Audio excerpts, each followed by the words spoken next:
And my mother and I started coming because the synagogue was really modern Orthodox in the true sense. And I just thought, this place is cool.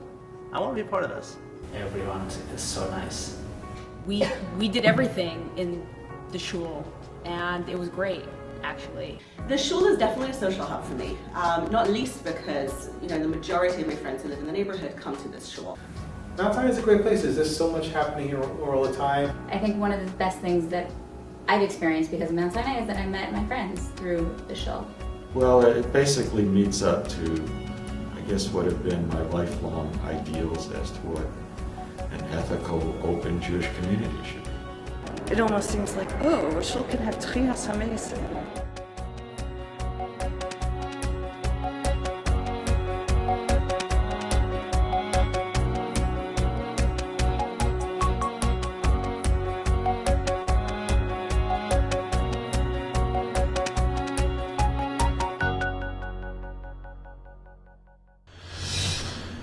Welcome to Mount Sinai Jewish Center. We've been a mainstay of the Washington Heights community for more than 100 years, and our shul has been in this location since 1959. When I was very young, I lived up on the upper sixes, the 666 West 188th in Wadsworth Terrace. And my family actually could watch the shul being built. We saw the fire of the church that burnt down to start with, and then we heard the rumors that it was going to be a new synagogue, and we would watch the progress as the months would pass. We actually watched the shul being built from a hole in the ground. It was originally, the synagogue was originally on 178th Street, and when the lower level of the GW Bridge came, they had to get out, and they found this property, and it worked out very well. First, I think I've seen the shul go through a number of shifts since I've been here. When I first started, there were a number of young couples, and over the years, people moved. In other words, the shul really started shrinking.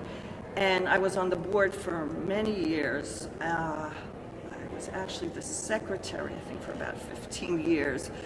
And I remember we came to a point where we had a board meeting and we said, the shul can last, I don't remember how many years it was, but we said with the money we have now, the shul can last X number of years. Do we start cutting back on things? Do we keep going? Do we start davening downstairs in the base medrash? And the board kind of said, well, then in a way we're already starting to close. And the shul always had a lot of programming. I mean, we always had lectures and classes. And we said, if we cut back on anything, let's keep going the way we are now. And if we run out of money, it means that probably the shul isn't needed anymore. The community's dead. Growing up in Washington Heights is very different than what people think it is now. The shul was very, very small. Friday night minyan was like 10 people. They davened downstairs in the old Beit Midrash. I was pretty much like the only kid in shul.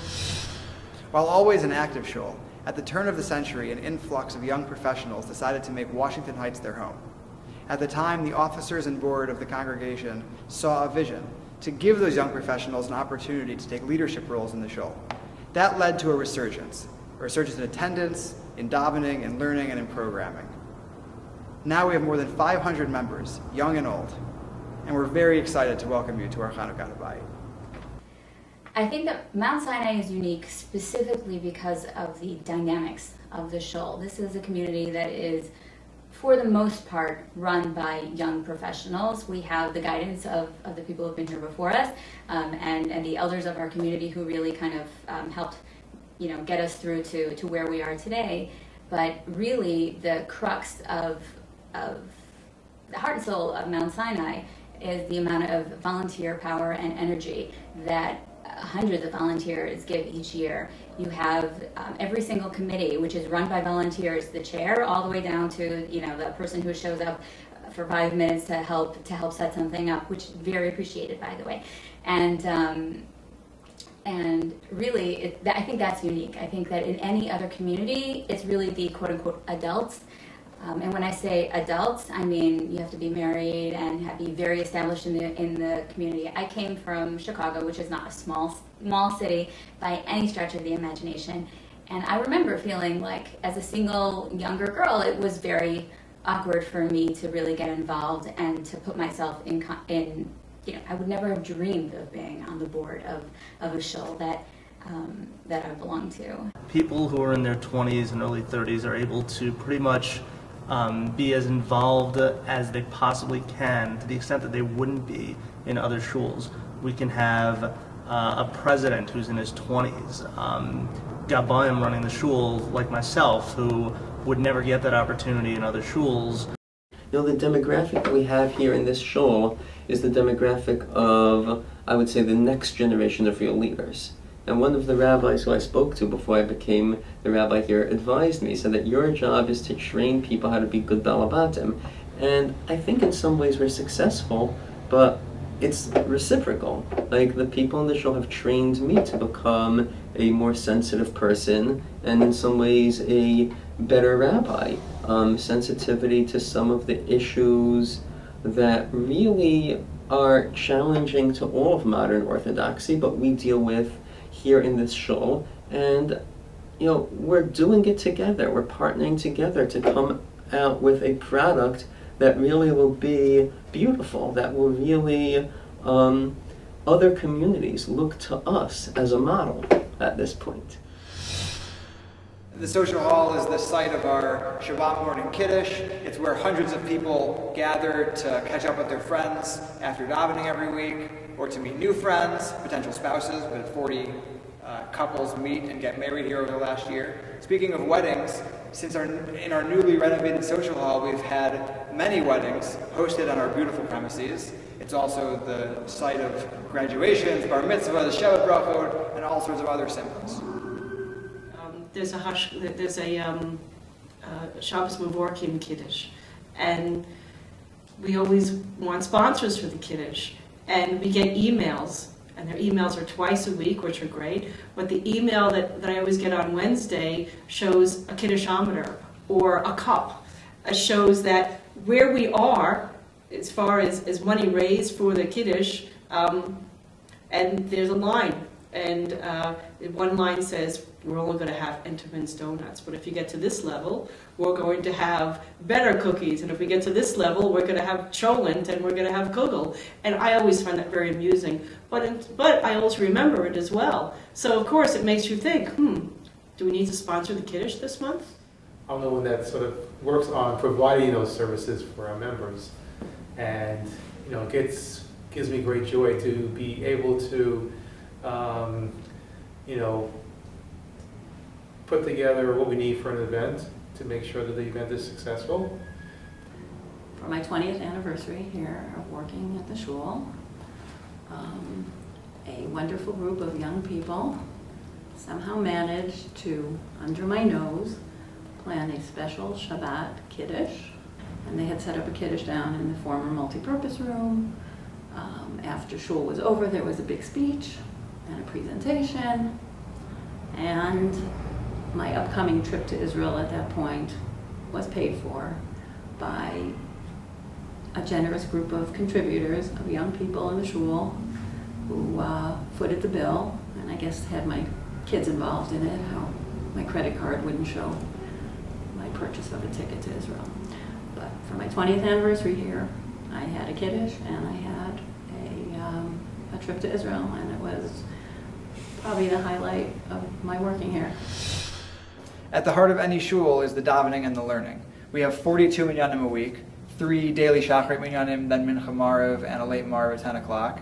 We have dozens of shiurim available to anybody of all different levels. There's Rabbi Schwartz gives very high-level halacha and Gemara shiurim weekly. There's also an additional women's Gemara shiur. We have an interactive tefillah seminar every week given by Rabbi Schneidman.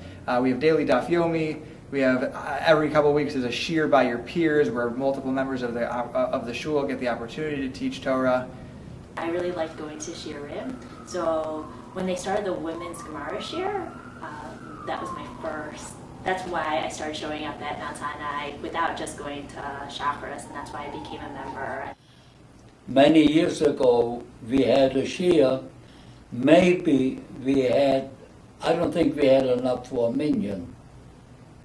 But today, we have at least 25, 30 people for the lecture. The knowledge and Jewish education of the members of the shul today is wonderful. One of the best things about the shul is that it's so easy to get involved. People who've lived here for less than a year can become the leaders, leading a committee or an initiative as part of the shul. Everything from davening, being a new gabbai, to learning and running shiurim or other educational events. We have a very active chesed committee, and our social committee is very active. They plan large milestone events in the winter. We have our winter panoply. In the summer, we have our shul's annual dinner. In between, there are singles events and other just large social opportunities. It's really a great way for people to form new friendships, strengthen existing ones, and help build the fabric of our community. I think that one of my fondest memories certainly has to be Saturday night Sundays. It's my all-time favorite event of the year. Me too. And I was actually going to say the first time that I ever brought my kids to Saturday night Sundays and seeing the next generation of Mount Sinai members have a really terrific time. Thank all the new members for coming and being part of the community. It's a really special, very fun event. The events, the fun times. It's not just a place to daven. Of course, this is where we want to come, but it's more than that. There are activities. The other night, I learned how to make sushi. I didn't know how to make sushi. It was great. There's going to be a rafting trip. There are going to be events to fundraisers. It's a wonderful place to come. When I first moved in, I didn't really know a lot of people. And one of the first events that they had was Saturday night Sundays. And I came to shul, and it was a bunch of people, young people like myself, eating pizza and ice cream and playing video games in the social hall. And I just thought, this place is cool. I want to be part of this. My most favorite memory of Mount Sinai actually just happened last Purim. We had a Purim Chagiga, and we were trying out a bunch of new things, and the Chagiga was great, and everyone had a great time. But I think it was actually the cleanup after the Chagiga, where we had all these piles of snow that we had made for the Chagiga, and we were lifting it out and cleaning it up, and we had like 10 people there and just having a great time playing in the snow. And afterwards, we all just like hung out till like 3 a.m. Some people I knew for a long time, and some like totally new faces in Mount Sinai. And it was I felt like the epitome of a Mount Sinai moment of people easily getting involved, everyone helping each other, and everyone having a really great time. Our completely renovated lower level has reconfigured larger spaces for davening and programming. We took an unused section of the lower level and transformed it into a brand new brightly lit children's room where we can host Tat Shabbat, Minyan Katan, and a daycare during the week. We otherwise completely modernized our facilities, and we stabilized the foundation to literally build a new foundation for our future. My first impression of Mount Sinai was when I walked in here for my interview and saw the shiny wallpaper on the lobby upstairs and the broken ceiling tiles, and I said to myself, we need to make this place and make it look like a really special place that it deserves. And that's sort of what we've accomplished, and that's what we're celebrating today. The first Shabbos when I was in the shul, it was Kiseitse of 2009. So my drasha that Shabbos outlined part of my vision for the community. And the first item in that vision was to take our downstairs Beit Midrash and make it a real center of community learning. And that's why I'm so excited about this Chanukat Habayit, because really what we're doing is we are building space that is a beautiful space, that is edifying, and it is the type of space that is inviting for people to come and to learn Torah and to connect to Yiddishkeit better, and better social events. Like we want to host events in the shul, whether it's small weddings, etc. So we're building the type of place that is a place and a home for community. This is our brand new Torah and Tefillah Center. It provides us with twice as much space for davening, learning, and also other programming. We've modernized the facilities, and we're thrilled about the potential for what this can become. We're about to install a new Aron Kodesh, new custom bookcases, and get all new furnishings to make our davening and learning experience even better. None of this would have been possible without the involvement and the support and financial generosity of our community over the past few years. I think looking nice, but with everyone who try to help here, I think gonna come much more nicer in the future. And now this space, I think, is a place that we can use for heightening, for raising the avodas Hashem of people, for bringing people into community in different sort of ways, you know, whether it's through our rentals or whether it's through our programs or our shiurim or our lectures. So this place is part of that vision that we set out back in 2009, back on that first Shabbos, and I think it's the first step, or one of the first steps, in making this community become all that it can be. We've built this for the next 55 years, but the only way to maintain and strengthen it is through your involvement and continued financial support. I hope that you'll get involved, be a part of our shul, and thank you in advance for your continued support.